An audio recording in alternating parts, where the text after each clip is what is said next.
Hello again, Struck. Today I'm bringing you another Torchlight Infinite starter build video. This time, this one is for Youga, the Spacetime Witness. I brought you 4 of those yesterday, 1 for each hero, and today I'm bringing another set of 4, 1 for each hero. Those videos are aimed at players who have just finished the story and are fresh into the end game and just want something that doesn't require too much resources in terms of investing for gear from the auction house and doesn't require too much energy, although with some cheap gear from the house you can increase your energy from 100 to like 200 just with a few flame dust investments. But yeah, new players freshly out of the story, this is who this is aimed for. WoW level players around 50, 55 up to 60. So buckle up, I hope you enjoy it, and let's go. With this build I wanted something different than my chain lightning setup, and I wanted something that's not lightning, and I tried Blizzard, but Blizzard was kind of underwhelming. I didn't have the gear and skill points and talent points to go for a full-on Blizzard setup, and I decided, okay, let's just go Icy Lances, more basic skill. It still has similarities to chain lightning, considering that this one kind of jumps, but again it's not chain, it's jump, so we're building around jump. I'm using elemental fusion as a support. I'm adding chaos damage and I'm increasing the critical strike damage. If you think you need more crit chance, replace that with crit chance and eventually add it when you have another slot. And we are adding search, so we can guarantee search when using the skill. As usual, compound potion for mana and HP with cooldown reduction. Eventually you can get some emergency restoration with enough points. Blink with quick mobility, I love that. And here I've added mana boil, which I don't think extended duration works for it, but mana boil pretty much it starts draining your stuff, draining your mana. It keeps draining mana until you have no mana, and as long as you have mana steal, mana gain on kill and stuff like that, you would benefit from that extra spell damage, and it's very nice. There is another spell as well that you could try here that is on a cooldown. Let's see if I have it shortlisted. I think it was magic amplification, activating potential. This is it for search builds, it works nicely. And there is another one, again it had a purple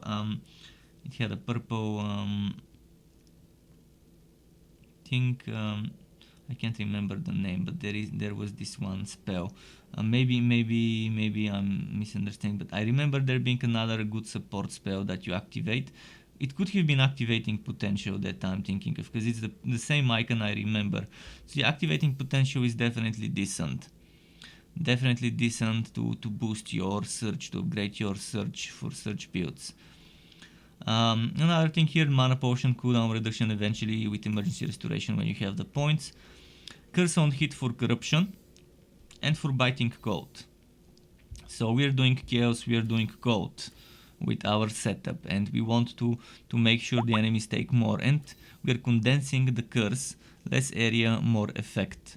So instead of 10% it's gonna be 13.33%. We have magic source with selfishness and rejuvenation. So selfishness is boosting both of those nicely. We have energy fortress with restrain and ice imbue. We put energy fortress, ice imbue together so that we can restrain them. And we still have 722. We're only sealing 50% of our mana, which is nice.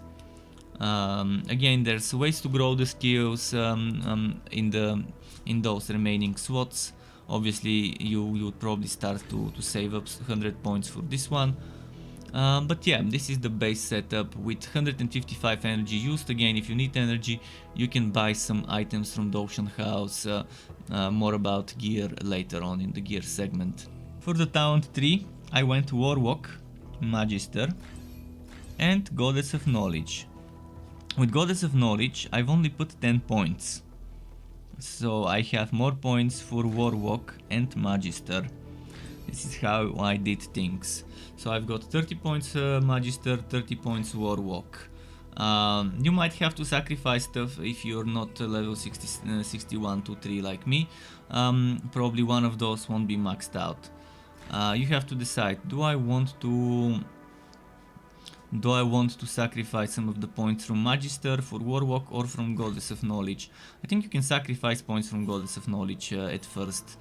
For example, this spell critical rating you can sacrifice, and you can maybe replace the crit damage with crit chance in the main skill chain. And that's 4 points over here right away, and you can sacrifice maybe that 1 point. That's 5 points you can sacrifice, and you might as well remove all the points from here, and that's 10 points, although this 36 spell damage is very solid. But first get Warwalk and Magister with the first 60 points, and then put points into Goddess of Knowledge. In terms of Magister, we are taking those major trees, major nodes. Metamorphose, which adds maximum mana FWAT, and 20% of damage is taken from mana. If you go for high energy shield, it's not bad, but I'd rather not.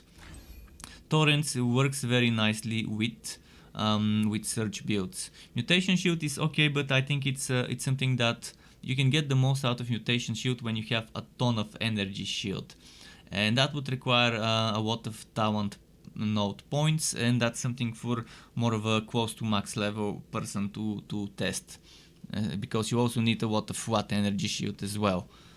Over here in Warwalk we took, as you can see, the Cynical. 20% cold damage as chaos damage. Cold damage bypasses energy shield, chaos damage bypasses energy shield. I think it works amazingly well with such a setup. You could try Forever Winter, that's not bad as well, if you feel like it. Forever Winter is not bad at all. I just don't know how many seconds recently is. 2, 3, 4, 5, etc. So in Warwalk we've got the cold damage and the cold damage and the physical damage converted to cold. Then we've got the chaos and chaos damage and chaos piercing. I've also gotten the maximum mana and sealed mana and the maximum mana and sealed mana. And then I've got the maximum mana again, and skill cost and sealed mana. Increased skill cost but less sealed mana. This one could give you more mana but negate the sealed mana decrease from above. I decided not to take it.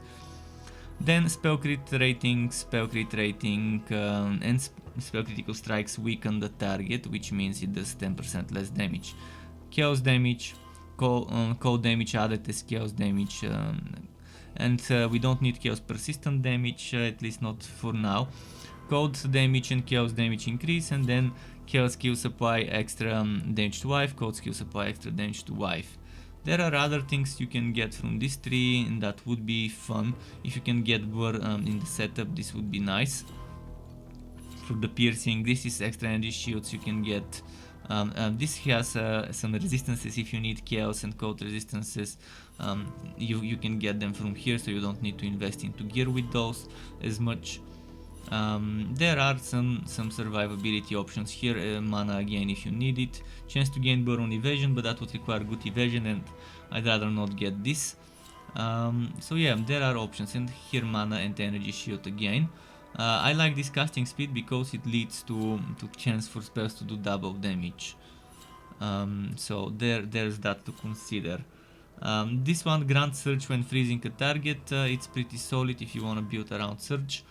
And then here we have damage, and then we have mana and spell damage, and we have crit, and we have crit.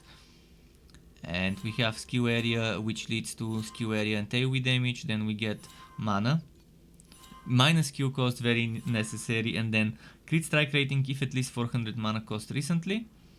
Then shield regain, which is pretty much shield energy shield leech, sealed mana minus, and minus 1 skill cost per 100 mana cost. Then there's skill cost reduction if you want that there eventually later on, but I decided to prioritize getting this mana regain. And now spells cost 4% of the current mana, but you get 50% spell damage, and it works nicely. I really love that. part of the Magister skill tree. Now in terms of hero trait, I really love Field Effect. While inside Twisted Space-Time, 50% cast speed and 150% spell damage dealt by the Space-Time illusion. You get the casting speed and the spell damage dealt by the Space-Time illusion is pretty nice. Then Flow Disruption, I don't like it as much. I'd much rather have Field Effect. And here I get Space-Time Resonance, obviously, which is amazing. Then, whether you want Space-Time Protection or Arcane Contact remains to be decided by you. Space-Time Protection is good. It's every 10 seconds. If the Space-Time illusion is there, it can take a fatal hit instead of you. Arcane Contact is nice though. I mean, it's super solid, and yeah, Space-Time Illusion uses your mana recently. 5% extra spell damage up to 25. Synchronized Time or Twisted Fate. I like both of them. I'll have to mess around with both of them to see which one works more, but again, those you can respect all the time as much as you want. But yeah, I think Synchronized Time is very nice, because using 20 skills in total shouldn't be that difficult if it's both of you using them. And here we are at the Pact skill tree, which I know is the pay to win aspect of the game, and I know people won't have the same stuff as me right away.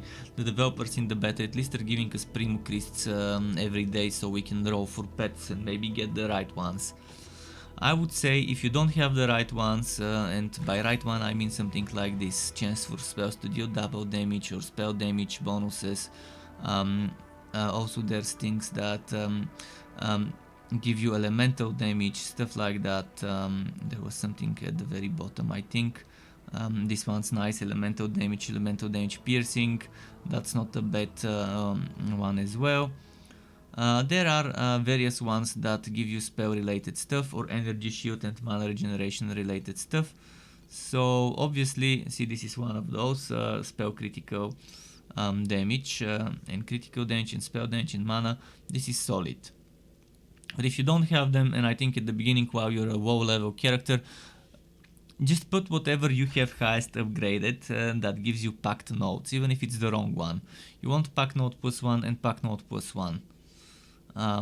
So yeah, once you get those extra Pact nodes, that means you can expand and invest into the good nodes like the extra damages and the extra damages here. This one also is boosted from 13 to 17 because of that one, even though it's attack Pact Spirit. I'm not using the attack stuff from it. See, here is the attack stuff, but I'm using the regular damage that works for spells as well. This one here, which is the right one, I'm using for the spell damage and for the chance to deal double damage.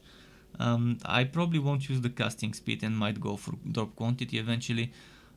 Here on this side, I'm using the XP because the chance to avoid damage, I'd rather, you need a lot of it to make it worthwhile, but it's also nice when you stack a lot of it.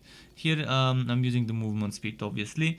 Again, if you have good stuff that's worth replacing the basic one for it, well, go for it. But hopefully they make it so that there is no pay to win gacha when the final game launches, and that they just boost the drop rates of the things needed to upgrade pets and to pull pets out of the system. And yeah, prioritize spell related stuff and regular damages and crit related stuff, and in general maybe chance to do double damage and things like that. Now in terms of gear, as I mentioned, it is very easy to go on the auction house, on the trade house, and spend a few flame dust. Let me see, I actually put them in the storage, I can't show you, but yeah, you can spend some flame dust and those tier 1 and 2 materials to get some base items that give you a good energy. Pay attention to the required level, make sure it's a required level that you can wear. In this case this is 52, I can wear it. And pay attention to the item level. The higher the item level, in this case this item is 56, the more energy you would be able to get and the better stats. If you go for something that's required level 50 something within your level range, but item level 80, that's gonna give you the best amount of energy. And if the energy that the item comes with is shitty, let's try and show you one such case of an item with bad energy but a good base to grow. So this one it doesn't have good base to grow, but you see how energy 9 is kind of close to the middle, whereas the other one with energy 25 is close to the end. And that means the energy 9 can grow with rerolls, with empower. So try to get some items to jumpstart you, ideally prioritize weapons and chests. They could give you some good energy. Eventually I would really suggest getting Cold Breath. It's a very good starter legendary item. If you get it with a higher item level, it's even better. This gives you restore mana on kill. It increases the skill cost, but it makes up for it. It gives you spell crit rating, it gives you cold resist, it gives you max mana, and a ton of energy shield. This ring I found last night. It's not bad, by the way. If you can find it, sure, it's good. But I wouldn't specifically invest into this. It gives you elemental resistance, cold resistance while moving. It gives you added cold damage to attacks and spells, which is nice. And it gives you max life and intelligence and cannot be swallowed and frozen. I would say prioritize stuff with flat spell damage for cold and maybe chaos. If you can find one that gives you flat chaos and flat cold, and then additionally maybe percent chaos, percent cold, or percent spell damage, and that would be nice. Ideally crits won't be a bad option too, and ideally something with good item level, low required level, so you can use it as a newbie. And try to get your energy to like 150-60 and you should be fine. The way I set up the build, I would prioritize resistances a lot. If you have to sacrifice some crits, some damages, that's fine. Get your resistances ideally to 75%. Mine are not perfect, but you want to have at least 60% of everything, ideally 75 obviously. If you wanna get notified when I upload more content like this one, or guides or news and other builds for this game or others like it, Wooter and not so Wooter games, you can subscribe to my channel and hit the bell button to not miss out the notifications. Keep in mind there's also memberships that grant my members access to emotes and badges made by me. As well as members can ask me on Discord for some tutorials of some of the Adobe software. Thanks for watching all the way until the end. Keep it cool, Struck Club. Until next time, and goodbye.